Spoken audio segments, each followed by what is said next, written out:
lahat ng kabataan ng AFCN, mga leaders at members ng Bridgers. Pinabati ko kayo sa pagdiriwang ng inyong 7th anniversary.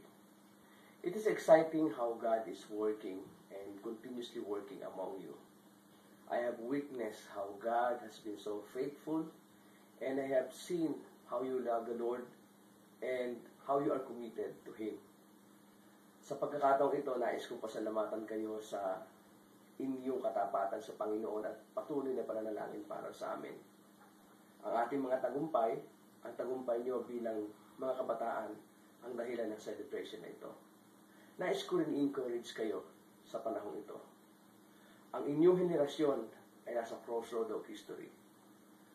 God will do amazing things, things beyond our imagination.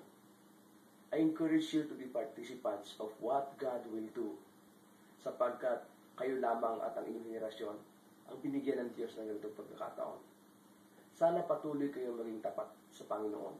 Patuloy kayong gumawa para sa Kanyang karangalan upang ang inyong buhay ay mapagpala rin ng Diyos. Tandaan ninyo, may gagawin ng Diyos sa higit pa sa inyong pinapangarap. Kaya sa pagdiriwang na ito, nais kong sabihin sa inyo, patuloy kayong mangarap ng malalaking pangarap para sa Panginoon.